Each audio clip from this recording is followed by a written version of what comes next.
Si vous êtes un e-commerce et que vous utilisez Facebook Ads, c'est le moment d'être très attentif. Dans cette vidéo, je vais vous partager les actions qui ont permis à notre client d'augmenter son budget Facebook Ads de plus de 486%, d'augmenter son budget quotidien jusqu'à $720 et surtout d'augmenter son chiffre d'affaires de 14%.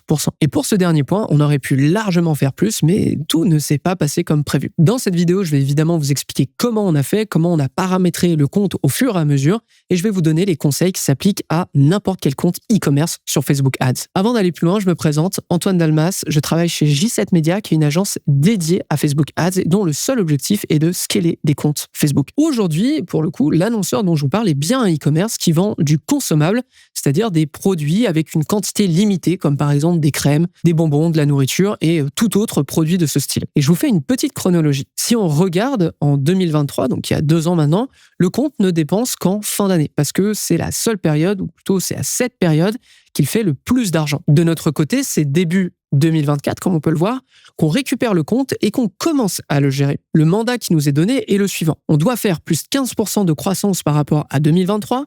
On a une limite de $4 000 par mois en budget, mais on peut évidemment le dépasser si l'opportunité en face est énorme. Important de comprendre, lorsqu'on récupère le compte, on a très peu d'historique finalement. Comme vous pouvez le voir, de janvier à juin, on est autour de 500, voire presque $2 000 de budget sur le mois entier, soit $60 max par jour. Et l'annonceur en question ne teste pas grand-chose à ce moment-là. Vous vous en doutez, c'est un gros challenge parce que le compte s'apprête à vivre une croissance fulgurante. Et c'est le deuxième point. Comme beaucoup de e-commerce, la fin de l'année, c'est un peu là que sont la majorité des ventes. Donc l'annonceur s'attend à beaucoup et espère qu'on va cartonner. Donc voici comment on s'y prend. Le premier mois, donc en août 2024, contrairement à 2023, on décide de ne pas attendre septembre pour augmenter le budget du compte. On part à la chasse directement, ce qui nous donne ceci. Comme vous pouvez le voir ici, on a plusieurs campagnes et on va remonter campagne par campagne. Alors d'abord, on a 2 campagnes de awareness qui n'est pas de notre ressort ou de notre bord.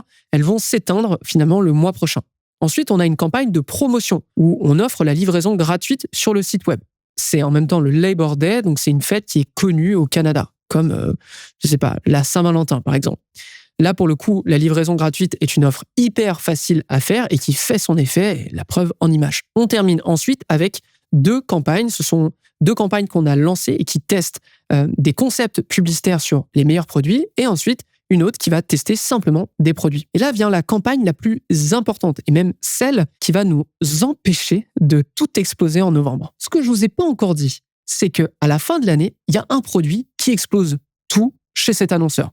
C'est le calendrier de l'Avent. Exact, l'annonceur en question propose un calendrier de l'Avent qui est numéro 1 des ventes à chaque fois. Je fais une petite parenthèse, mais on a beaucoup d'annonceurs qui commencent à proposer des calendriers de l'Avent liés à leur marché. Et honnêtement, ça cartonne à chaque fois. Dès que vous êtes en B2C, c'est vraiment une stratégie à considérer, je vous l'assure. Donc nous, on sait que le calendrier, c'est ce qui va rapporter le plus d'argent. Mais qu'au moment où on en vend le plus, c'est là aussi que le CPM, littéralement ce que vous payez pour être sur Meta, va être le plus cher. Donc la question est la suivante. Comment faire considérer l'achat d'un produit que les gens n'achèteront pas avant au moins un bon mois? C'est simple, avec une campagne de lead gen. Dans cette campagne de lead gen, on propose aux gens de s'inscrire à une liste d'attente pour avoir une offre lors du lancement de ce fameux produit. Ça amène forcément beaucoup de trafic sur le site et nous, on gagne des adresses email qui vont nous aider à long terme, en plus des quelques ventes dans l'immédiat. On passe au mois suivant. En septembre 2024, ici, ça va clairement s'accélérer. Comme vous pouvez le voir, on double presque les dépenses.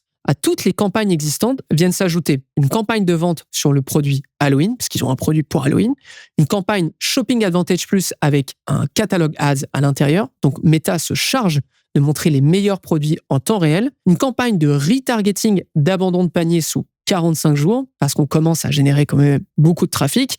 Et pour terminer, une campagne Noël 2024. Et cette dernière, elle est importante, parce que même si on continue de générer des leads pour le lancement officiel de ce calendrier de l'Avent, cette campagne, elle nous sert à générer des préventes. Et ça marche plutôt bien. Comme vous pouvez le voir, on est en moyenne à $6,13 le coût par achat moyen, alors qu'ici, on va être sur la campagne en question aux alentours de $4,34, ce qui est excellent. Donc en fait, on est juste en train de vendre le produit que tout le monde va essayer de vendre lorsque le CPM sera au plus haut. On continue avec le mois d'octobre 2024. Là, ça va être le dernier mois avant le fameux événement dont je vais vous parler. Je vous affiche les campagnes à l'écran. Pour le coup, on va vraiment augmenter le budget avec l'accord du client. Vous vous souvenez, on avait cette petite barrière des $4 000. Cette fois, on arrive à $14 400. Donc, ça marche très, très simple. Pour faire simple, en fait, comment on y arrive? Eh bien, la campagne de Noël va prendre $100 de plus par jour et la campagne de retargeting va prendre, elle aussi, $100 de plus par jour. On ajoute $1000 avec un concours emailing pour le produit Halloween et ces emails nous serviront évidemment par la suite pour le lancement officiel du calendrier de l'Avent et $1000 de plus sur une version anglophone de notre campagne de prévente sur ce fameux calendrier, histoire de vraiment bien quadriller l'audience québécoise. Et c'est alors qu'arrive novembre. Alors, le mois de novembre pourrait se présenter en 2 étapes, parce qu'en regardant le mois complet, on pourrait se douter qu'il y a eu un problème vu qu'on a augmenté notre budget que de seulement $1000. En fait, on peut voir que les dépenses ont ralenti nettement passé le 13 novembre. Ce qui s'est passé, c'est qu'à force de vendre en masse le best-seller de la boutique, il est juste tombé en rupture de stock. Ça peut arriver, évidemment, mais c'est sûr que ici, c'est pas tombé au bon moment. Alors évidemment, on a essayé de mettre en avant d'autres produits, mais c'est certain, le momentum était complètement coupé. C'est aussi ce qu'on va retrouver en décembre parce que le produit n'était évidemment pas prêt à faire son grand retour dans le e-commerce. Comme vous pouvez le voir sur l'image d'ailleurs, on a dépensé seulement $5700, alors qu'on aurait pu largement faire plus. D'ailleurs, j'observe que la campagne de retargeting, pour le coup, a vraiment porté les dépenses du compte pour ce mois-ci. Donc au final, on arrive à 14% de croissance sur la période qui nous intéresse, mais avec le meilleur produit qui disparaît pendant 1 mois et demi.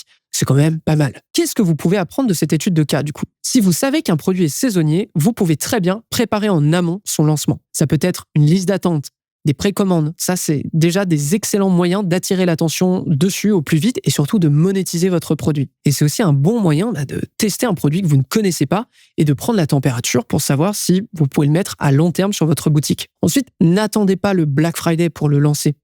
Si je regarde ma courbe du CPM, le coût pour être distribué sur cet annonceur fait x2 ou même x4 en fonction du mois. On a quand même réussi à vendre pour bien moins cher grâce à cette stratégie. Et puis le dernier point, alors autre que les stocks évidemment, c'est les leads. Grâce à ce produit de calendrier de l'Avent, on est allé chercher des milliers de leads qui, s'ils n'ont pas converti dans l'immédiat, pourront convertir cette année 2025 juste avec un email. Dans cet épisode, on est resté uniquement sur les résultats Facebook Ads, mais évidemment que l'emailing a joué beaucoup sur les ventes. Et là, du coup, si ce genre d'étude de cas vous plaît et que vous cherchez à devenir meilleur sur Facebook Ads, moi j'ai quelque chose à vous recommander, c'est la J7 Academy. La J7 Academy, c'est un écosystème qui nous permet de former n'importe quel média buyer, qui soit expert pour le maintenir au niveau ou débutant et qui a envie de bien démarrer sans faire d'erreur, que vous soyez un e-commerce, un lead gen, que vous soyez en agence, que vous soyez un freelance, bref, tout le type de média buyer sur Facebook Ads, on peut vous aider et qui est composé du coup d'une plateforme de formation avec plus d'une centaine d'heures de cours sur Facebook Ads et même